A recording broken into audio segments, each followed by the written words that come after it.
समाज पार्टी जिंदाबाद, बाबा साहब अमर रहे, बाबा साहब अमर रहे, बहन कुमारी मायावती जी जिंदाबाद, बहन कुमारी मायावती जी जिंदाबाद, बीएसपी की क्या पहचान, बीएसपी की क्या पहचान, मानिए बहन जी आप संघर्ष करो, मानिए बहन जी आप संघर्ष करो, बाबा साहब अम्बेडकर अमर रहे, बाबा साहब अम्बेडकर अमर रहे।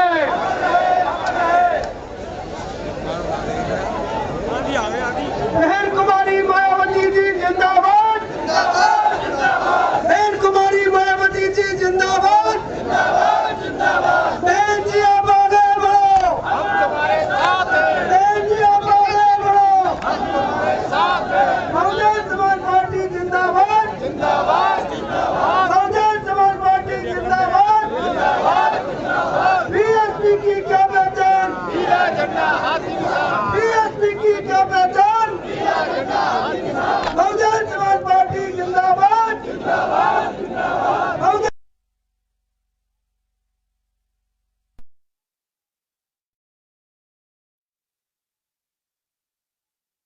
मायावती जी जिंदाबाद, बहन कुमारी मायावती जी जिंदाबाद, बहन जी आप संघर्ष करो, बहन जी आप संघर्ष करो, बहन जी आप आगे बढ़ो, बहन जी आप आगे बढ़ो, सर्वजन के सम्मान में, सर्वजन के सम्मान में, सर्वजन के सम्मान में, बहन कुमारी मायावती जी जिंदाबाद, बहन कुमारी मायावती जी जिंदाबाद, बहन जी आप संघर्ष करो, बहन जी आप संघर्ष करो, बहुजन समाज पार्टी जिंदाबाद, संविधान के सम्मान में, संविधान के सम्मान में, संविधान के सम्मान में, बहन जी आप संघर्ष करो, बहन जी आप आगे बढ़ो। जनवरी के 85 जी नगर निगम प्रकाश जी अहमद जी भरतपुर के 85 जी मुखर्जी जी और एक नगर के 85 हरिओम शर्मा जी, बयाना से 85 जी मदन मोहन भंडारी जी, कामा से 85 जी शकील अहमद जी, बैठ से 85 जी मोहनी जाटा जी के समर्थन में चुनावी जनसभा को संबोधित करने के लिए आपको आ चुकी हैं। अब आप सभी लोग मान्य बहन जी का स्वागत करेंगे, तालियों की करकर जोर से करने का काम करेंगे।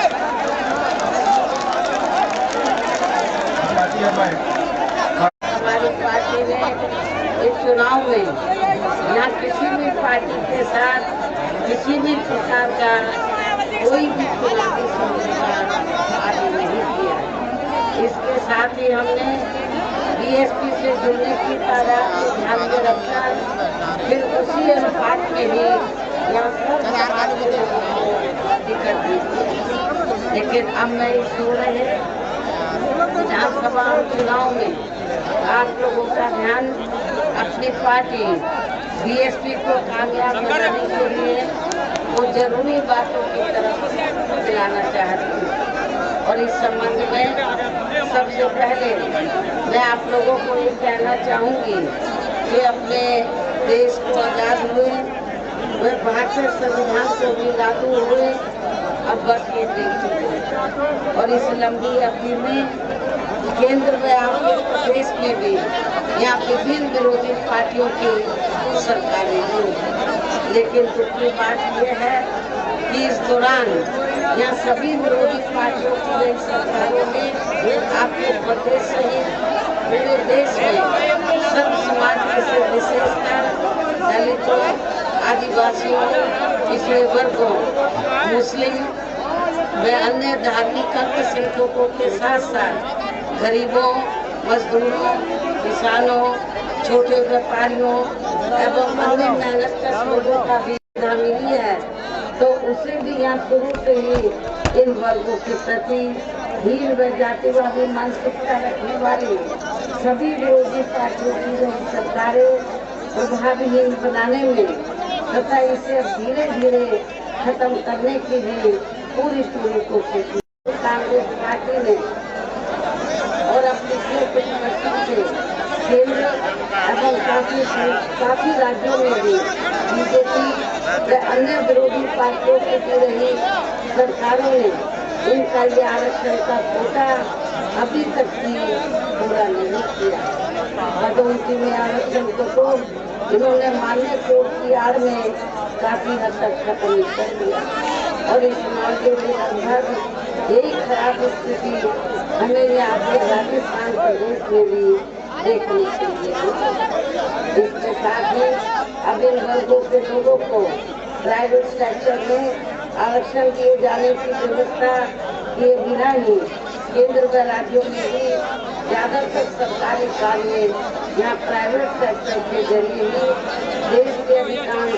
बड़े बड़े पूंजीपतियों व धनराशियों को ही दिए जा रहे हैं, जिसके कारण अब पूरे देश में इन वर्गों के लोगों को आरक्षण का बहुत कम ही लाभ मिल पा रहा है और इससे पूरे देश में दलितों व आदिवासियों के साथ साथ अन्य पिछड़े वर्गों के लोगों को भी काफी ज्यादा नुकसान हुआ और ज्यादा खास तौर से आप लोगों को ये याद दिलाना चाहती हूँ कि अंग्रेजों के जाने के बाद वह देश आजाद होने के बाद तो केंद्र और ज्यादातर राज्यों में कांग्रेस पार्टी सत्ता में रही और इस कांग्रेस पार्टी ने लंबे अरसे तक सत्ता में रहकर न तो केंद्र स्तर पर और न ही राज्य स्तर पर तो कांग्रेस पार्टी ने खासकर दलितों आदिवासियों व पिछड़े वर्गों के हितों का आप लोगों को ये भी मालूम है कि जब आजाद भारत में पहली केंद्र की सरकार बनी तो बाबा साहब डॉक्टर अम्बेडकर की सरकार ने कानून तो बाबा साहब डॉक्टर अम्बेडकर ने कांग्रेस को ये कहा कि मैंने भारतीय संविधान में अपने लोगों को खास तौर से वीकर सेक्शन के लोगों को कानूनी अधिकार से दिला दिए हैं, लेकिन उन्हें उनका पूरा लाभ नहीं मिल पा रहा है। उन्हें उनका पूरा लाभ नहीं मिल पा रहा है। SC/ST वर्गों के लोगों को आरक्षण का पूरा लाभ नहीं मिल पा रहा है और अति पिछड़े वर्गों के लोगों के लिए जो मैंने भारतीय संविधान में व्यवस्था की है उसके तहत इनको भी आरक्षण नहीं दिया जा रहा है। बाबा साहब डॉक्टर अम्बेडकर के बार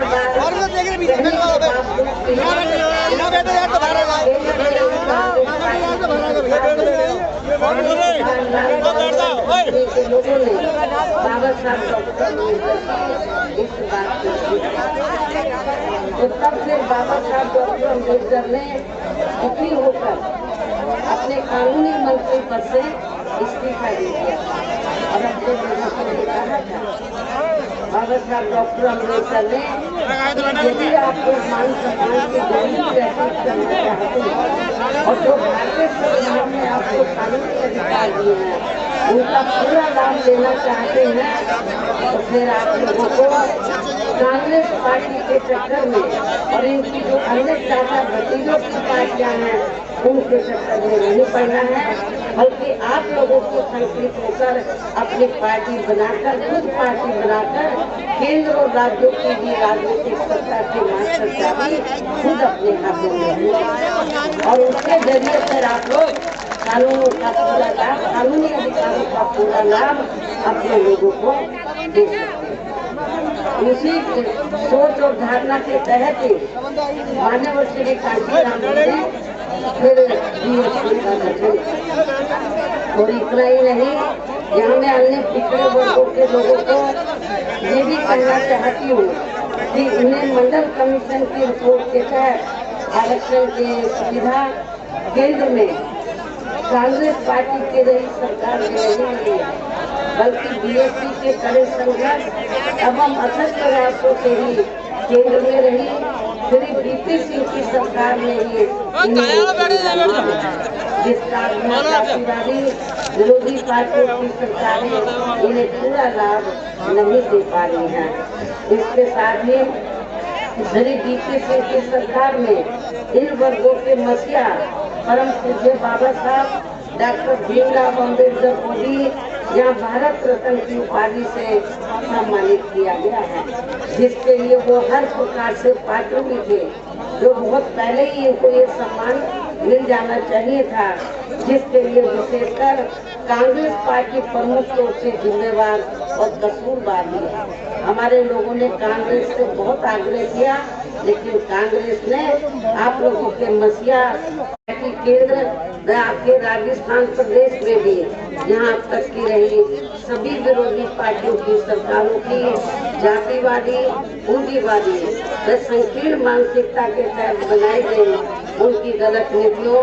एवं गलत कार्य प्रणाली को ही काफी हद तक जिम्मेवार मानकर चलती है। और इस मामले में खासकर इनकी गलत आर्थिक नीतियों की वजह से ही आए दिन यहाँ पूरे देश में गरीबी, बेरोजगारी व महंगाई आदि भी काफी ज्यादा बढ़ रही है। हालांकि इस मामले में शुरू से ही हमारी पार्टी केंद्र व राज्य सरकारों से भी हर स्तर पर ऐसी नीति अपनाने की लगातार ये मांग करती आ रही है कि देश में कुछ गिने चुने पूंजीपतियों व धनाढ्यों का विकास होने की बजाय बल्कि यहाँ गरीब व आम लोगों का ही विकास होना चाहिए। तभी फिर सही मायने में यहाँ की आम जनता अपनी गरीबी, बेरोजगारी, महंगाई व अन्य और भी सभी समस्याओं से काफी हद तक छुटकारा पा सकती है। इसके साथ साथ अब अपने देश में भ्रष्टाचार भी हर स्तर पर काफी ज्यादा बढ़ रहा है, जिससे आपका खुद का अपना राजस्थान प्रदेश भी छूटा नहीं रहा है। और इन सब के लिए हमारी पार्टी आजादी के बाद से लेकर अभी तक केंद्र व देश के अधिकांश राज्यों में तथा आपके खुद के अपने राजस्थान प्रदेश में भी ज्यादातर सत्ता यहाँ गलत पार्टियों में से खासकर कांग्रेस, बीजेपी व इनकी सहयोगी पार्टियों के हाथों में आने को मानकर चलती है। और ये सभी विरोधी पार्टियों को हमारी पार्टी इसलिए भी जिम्मेवार मानकर चलती है क्योंकि आजादी के बाद से लेकर अभी तक लगभग ये सभी विरोधी पार्टियां केंद्र व देश के अधिकांश राज्यों में भी ज्यादातर यहाँ बड़े बड़े पूंजीपतियों व धनाढ्यों की ही आर्थिक मदद से सत्ता में आती रही। और सत्ता में आ जाने के बाद फिर ये पार्टियां अधिकतर मामलों में अपनी आर्थिक एवं अन्य सभी नीतियां यहाँ आम जनता की समस्याओं को दूर करने के हिसाब से तैयार नहीं करती हैं, बल्कि देश के उन बड़े बड़े पूंजीपतियों व धनाढ्यों को ही फायदा पहुंचाने के हिसाब से अपनी अधिकांश नीतियां तैयार करती हैं, जिनके धन व बल से चुनाव लड़कर ज्यादातर ये पार्टियां केंद्र में आपके राज्य से देश के अन्य राज्यों में भी अभी तक यह सत्ता में आती रही, जिसके कारण ही अब पूरे देश में व आपके खुद के अपने प्रदेश में भी अभी भी हमें यहाँ सर्व समाज के लोग अधिकांश मामलों में अपनी विभिन्न समस्याओं को लेकर काफी ज्यादा दुखी व परेशान ही नजर आते हैं। जबकि पूरे देश में बीएसपी ही अकेली एक ऐसी पार्टी है जो विरोधी पार्टियों की तरह देश के बड़े बड़े पूंजीपतियों व धनाढ्यों की आर्थिक मदद से नहीं बल्कि अपनी पार्टी के ही आम कार्यकर्ताओं की आर्थिक मदद से चुनाव लड़कर या केंद्र व राज्यों की भी सत्ता में आना चाहती है, ताकि हमारी पार्टी सत्ता में आने के बाद फिर बिना किसी दबाव के व आजाद होकर सर्व समाज के लोगों की सभी समस्याओं का समाधान करके उन्हें हर मामले में व हर स्तर पर खुशहाल बना सके। और इसी आधार पर चलकर ही आबादी के हिसाब से देश के सबसे बड़े प्रदेश उत्तर प्रदेश में जो आपका पड़ोसी राज्य है देश के सबसे बड़े प्रदेश उत्तर प्रदेश में 4 बार हमारी पार्टी ने अपने नेतृत्व में वहाँ सरकार भी बनाई और हमने अपने सभी चारों रही सरकारों में अपनी पार्टी की विचारधारा एवं सिद्धांतों के तहत चलकर, वैसे तो वहाँ सर्व समाज के हितों का पूरा ध्यान रखा है, लेकिन सभी मामलों में प्राथमिकता पहले हमने वहाँ सर्व समाज में से विशेषकर उन दलितों, आदिवासियों, पिछड़े वर्गों, मुस्लिम व अन्य धार्मिक अल्पसंख्यक समाज के लोगों को तथा गरीब एवं असहाय लोगों को ही दिया है, जिनकी हर मामले में व हर स्तर पर सभी विरोधी पार्टियों की रही सरकारों में उनकी हीन, जातिवादी, संकीर्ण व पूंजीवादी सोच होने के कारण काफी ज्यादा उपेक्षा की गई। इसके साथ साथ हमने उत्तर प्रदेश में गरीब एवं बेरोजगार लोगों को दूसरी पार्टियों की रही सरकारों की तरह मामूली सा बेरोजगारी भत्ता न देकर उन्हें बड़ी तादाद में सरकारी एवं गैर सरकारी क्षेत्रों में स्थायी रोजगार भी उपलब्ध कराए हैं। साथ ही गरीब भूमिहीन लोगों को खेती करने के लिए उन्हें फ्री सरकारी जमीन भी दी है, जिससे वहाँ लाखों गरीब लोगों को फायदा पहुँचा। इतना ही नहीं बल्कि हमने उत्तर प्रदेश में जो गरीब आवासहीन लोग हैं, जिनके अपने रहने के लिए पक्के मकान नहीं थे, तो हमारी पार्टी की सरकार ने वहाँ सरकारी खर्चे से 2-2 कमरों के पक्के मकान भी बना कर दिए। खासकर भरतपुर के लोगों को मालूम होगा, क्योंकि आपके रिश्ते नाते आगरे में है, आगरे के रिश्ते नाते आपके भरतपुर में भी है, तो वहाँ पर आप लोगों ने देखा होगा, आपके रिश्ते नातों ने भी बताया होगा कि कितनी बड़ी तादाद में आगरे में हमने पक्के मकान अपने गरीब लोगों को बना कर दिए। इसके अलावा हमारी पार्टी की रही सरकार ने वहाँ विभिन्न क्षेत्रों में लगे लोगों के साथ साथ छात्रों, युवाओं, महिलाओं व बुजुर्गों आदि के हितों में भी अनेकों महत्वपूर्ण व ऐतिहासिक कार्य किए, जिनसे उन्हें काफी ज्यादा लाभ पहुंचा है। साथ ही हमने उत्तर प्रदेश में सर्व समाज के लोगों के ऊपर किसी भी प्रकार की कोई जुर्म जाति आदि भी नहीं होने दी है। इतना ही नहीं बल्कि हमारी पार्टी की रही सरकार ने यहाँ अपने देश में दलित एवं अन्य पिछड़े वर्गों में समय समय पर जन्मे हमारे महान संतों, गुरुओं व महापुरुषों में भी खासकर महात्मा ज्योतिराव फुले, छत्रपति शाहू महाराज, श्री नारायण गुरु, बाबा साहब डॉक्टर भीमराव अम्बेडकर एवं मान्यवर श्री कांशीराम जी आदि को भी विभिन्न रूपों में पहली बार वहाँ पूरा आदर सम्मान किया, जिन्हें विरोधी पार्टियों के लोग अभी तक भी आसानी से पचा नहीं पा रहे हैं। इस प्रकार से उत्तर प्रदेश में हमारी पार्टी ने अपने सभी चारों रहे शासनकाल के दौरान वह हर मामले में व हर स्तर पर सर्व समाज के लोगों को काफी बेहतरीन सरकार दी है। और यदि आप लोग भी यहाँ अपने राजस्थान प्रदेश में आम जनहित के व खासकर कमजोर एवं उपेक्षित वर्गों के हितों में ऐसे ही कार्य करना चाहते हैं, इसके साथ ही आपके प्रदेश की जनहित से जुड़ी जो भी यहाँ स्थानीय समस्याएं हैं तो उन्हें भी दूर करना चाहते हैं, तो फिर आप लोगों को भी उत्तर प्रदेश की तरह ही अपने राजस्थान प्रदेश में भी अपनी पार्टी को हर मामले में मजबूत बना के यहाँ अपनी खुद की सर्वजन हिताय व सर्वजन सुखाय की नीतियों पर आधारित सरकार बनानी हो, जिसके लिए अब आप लोगों को यहाँ अपने राजस्थान प्रदेश में विधानसभा के लिए हो रहे आम चुनाव में अपनी पार्टी का बेहतर रिजल्ट लाना होगा। और इसके लिए अब आप लोगों को वोट पड़ने तक यहाँ की सत्ताधारी पार्टी, यहाँ की खासकर सत्ताधारी कांग्रेस पार्टी व अन्य सभी विरोधी पार्टियों के साम दाम दंड भेद आदि अनेकों हथकंडों से भी जरूर सावधान रहना। और इस मामले में खासकर कांग्रेस व अन्य विरोधी पार्टियां सोशल मीडिया आदि के जरिए मेरी आवाज में काट छाट करके तथा उनकी फर्जी वीडियो आदि बना के वे उन्हें जारी करके अपने पक्ष में हवा बनाने का जो घिनौना प्रयास कर रही है और कल उन्होंने किया भी था, तो उनसे भी अपनी पार्टी के लोगों को कतई भी गुमराह नहीं होना है, बल्कि इससे उनकी हताशा व हार होनी निश्चित ही हमें नजर आती है। जो लोग ऐसा घिनौना कार्य कर रहे हैं तो वो हताश है काफी और उनको लग रहा है वो हार रहे हैं, इसलिए वो इस किस्म का घिनौना कार्य कर रहे हैं। इतना ही नहीं बल्कि आप लोगों को विरोधी पार्टियों के जारी किए गए उनके हवाई व प्रलोभन भरे चुनावी घोषणा पत्रों आदि के बहकावे में तो कतई भी नहीं आना है, जिन्हें ये पार्टियां सत्ता में आने के बाद अधिकांश अमल में नहीं लाती हैं, जिस पर से अब जनता का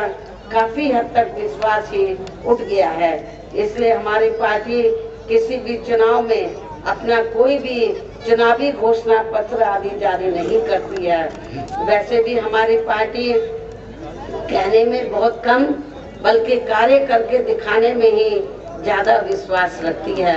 अर्थात हमारी पार्टी जो कहती है तो उसे करके भी दिखाती है। और ये सब हमने बिना घोषणा पत्र जारी किए हुए उत्तर प्रदेश में करके भी दिखाया है। और यदि आप लोगों को मालूम है, मैं आपको फिर भी मैंने आपके जो हमारे जो पार्टी के वरिष्ठ पदाधिकारी हैं उनको भी बताया था, आपको भी बताना चाहती हूँ कि आपको लगता होगा कि उत्तर प्रदेश में तो हमारी पार्टी अब कमजोर क्यों हो रही है। हमारी पार्टी उत्तर प्रदेश में कमजोर हमारे लोगों की वजह से नहीं हो रही है, हमारी पार्टी के जनाधार में कोई कमी नहीं आई है। और जब तक वहाँ चुनाव